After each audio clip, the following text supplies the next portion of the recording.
Hello, my dear students. I am Amanpreet Kaur, and today we are going to start with chapter 10, that is Circles of class 10th Mathematics. We all know what a circle is, right? How we can draw the circle. This is the diagram. How to draw the circle with the help of compass, right? In this chapter, what we are going to do, what are the objectives of circles? Let us see.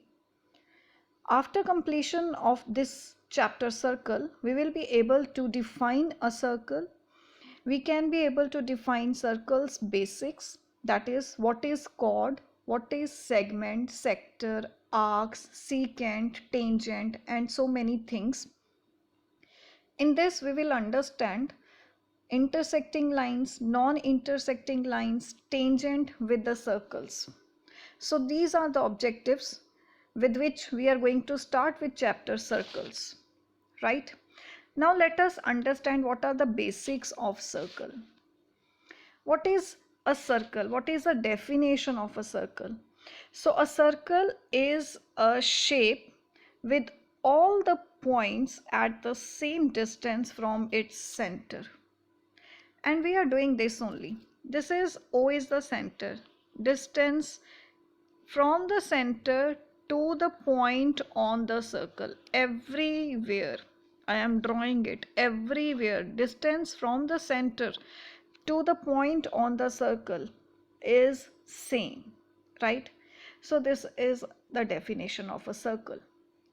A circle is a shape with all the points at the same distance from the center, right? So before starting with this chapter, the first most important thing is the definition of circle, which you have to write. And here so many basics are written which you have to explain. So what is center? O is the center of circle, right? What do you mean by circumference? This outer boundary, distance, outer boundary is the circumference of the circle, that is the distance around the circle. So you can write the definition of circumference. What do you mean by circumference? It is the distance around the circle. So what do you mean by distance? That is total distance, right? So what is the formula of circumference? That is equals to 2 pi r. This is the formula of circumference. What is radius? Distance from the center to the point on the circle. That is OA, OB, OC, OD, OE. What are these? These are the radius, right? What do you mean by diameter? Diameter is the distance across the circle from one point to another point on the circle. That is a point. Let us take a point B on the circle, right? And take a point E on the circle. This is the diameter which passes through the center of the circle. It is not like this. If I write this point as D, I write this point as E. This is not the diameter. Why this is not the diameter? Because it is not passing from the center. So distance or a line joining the 2 points on the circle which passes through the center of the circle is called the diameter of the circle. I repeat, a line segment joining the 2 points on the circle which passes through the center of the circle is called the diameter of the circle. So with this basic now, we are going to start with our chapter, that is circle, right? So now let us see the mind map first, which you all have to draw in your copies. Mind map is very important that you have to draw, right? In the center I have written the name of the chapter, that is circles, right? The first thing what we are going to do is definition of a circle, which I have explained you, right? Let us see this. The locus of a point equidistant from the fixed point, or you can say the distance from the center to the point on the circle, are always equal, right? Next is what we will be doing. Second thing is, that is non-intersecting lines, secant, non-intersecting lines. What do you mean by non-intersecting line? What do you mean by secant? What do you mean by tangent and the tangent point? And we are going to deal with the theorems and what are the facts. Very important, right? So this mind map, all of you have to draw in your copies on the very first page. After that, you have to start with the definition. Before starting with the definition, I just want to take some points. Where do we use circles in our day-to-day life? What is the importance of studying circles, right? Circles comes under geometry, and geometry is considered as very important field of life. Why? We are using it in our day-to-day lives, right? So circles are one of the most important part of geometry. Now these are the applications. Starting with the applications now, where do we use circles? The properties of circles which we are going to use here are widely applied in the constructions of buildings and houses, right? So this is our first point, and it is commonly used in buildings, construction of buildings and houses. Secondly, it is used in measurements with the help of rulers in creating maps. This is, we are already using it. Third, circles are very important in making building designs. We can design buildings, right? Now, even on car tires, right? So we are using the properties to understand the circular tires on cars. Playgrounds also, we are designing playgrounds also. Construction of tunnels are closely related to circles.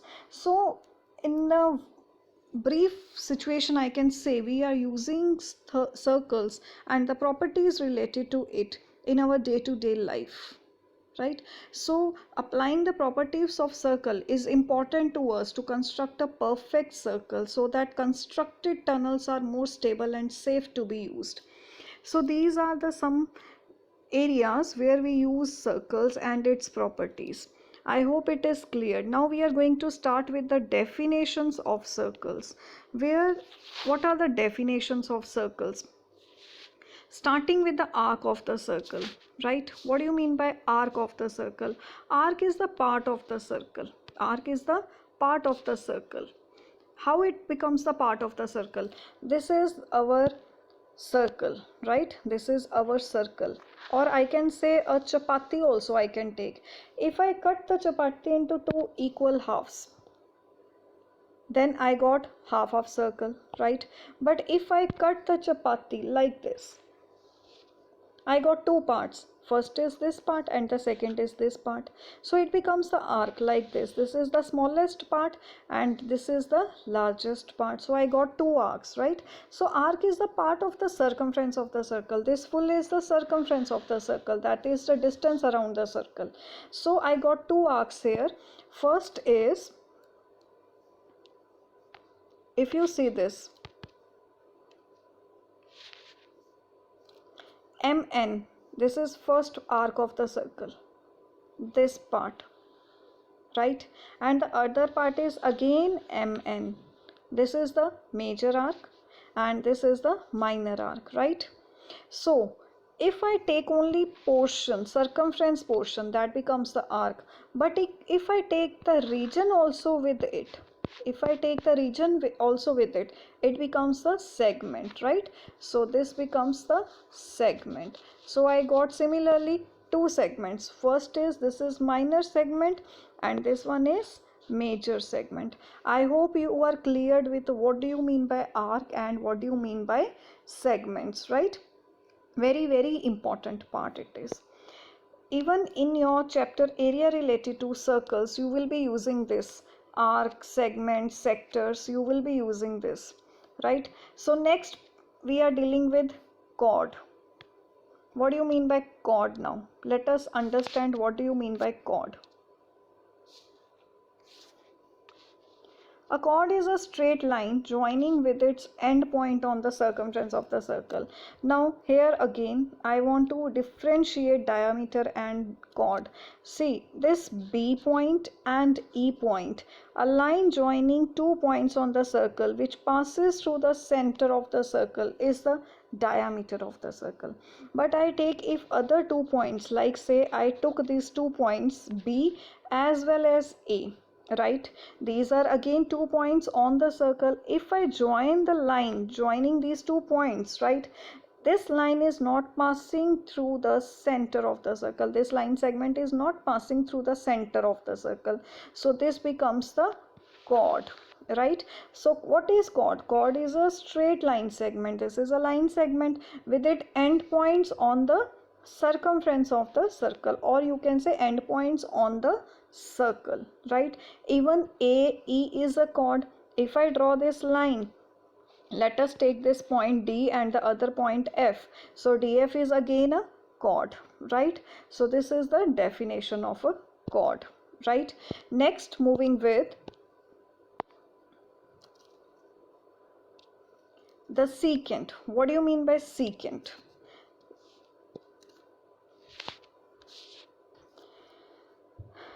Now I have a line segment. If the line segment that forms a chord of a circle is extended to both sides, this AB is a line segment, right? AB is a line segment. If I extend this line segment, I am extending it, right? This becomes a line now. If the line segment that forms a chord of the circle is extended on both the sides, the straight line, this becomes a straight line now with the 2 points on the circle, is known as a secant. Or a simple way, if I say, if I have a circle, a line passing through the circle which intersects the circle at 2 points is called the secant. I repeat, a line passes through the circle which intersects the circle at 2 points is called the secant, right? Now this is a circle and a line in a plane. Now we have so many lines. If you can see, there are 3 pictures. This is AB is a line in the first picture, AB is a line on the second picture also, and AB is a line on the third picture also. But what are the differences? This line is not intersecting the circle at any point, right? It is outside the circle, it is exterior to the circle. So line AB and the circle have no common points. They are not having any touching points, they are not touching each other, they do not have any intersecting point, right? If you come to figure 2, a line is intersecting the circle at 2 points, right? So it becomes a secant, as we have done now. Now a same line AB is touching the circle at only 1 point, P point, right? So this point P is known as the point of contact. This point P is known as the point of contact, which is touching the circle at only 1 point. Hence, this line AB is known as the tangent to the circle. So what do you mean by tangent? Tangent is a line that touches the circle at only 1 point, right? So this point P is called the point of contact. So what is the point of contact? How will you explain this point of contact? A point of contact P is the point on the circle through which a line intersects, right? A line is also passing, or we can say a common point of the line as well as a circle is called the point of contact, and that line segment, or we can say this line AB, is called the tangent to the circle, right? So let us summarize what we have done now in this video, and these becomes the definition which you have to write on your copies after drawing the mind map. The first is, a circle is a collection of all the points in a plane which are at a constant distance from the fixed point. What is a radius? Radius is the distance from the center of the circle to any point on the circle. Diameter is the distance across a circle through the center. Circumference is the distance around the circle. A chord is a straight line segment with its end points on the circumference of the circle. So these are the definitions which you have to write. Next definitions which you have to write: an arc. An arc is a part of circumference of the circle. If a line segment that forms a chord of a circle is extended on both the sides, then the straight line with the 2 points on the circle is known as a secant. I have already explained you all these concepts. Sector of a circle is a portion of the circle enclosed by 2 radii and an arc. What do you mean by intersecting line? Intersecting lines have 2 points and non-intersecting lines have no points with the circle. Tangent have only one common point with the circle. That point is known as the point of contact. Yes, students, now you have a work to write the definitions and draw the mind map in your copies. This is up to this here only, and in the next video we will be starting with the exercise 10.1. Thank you.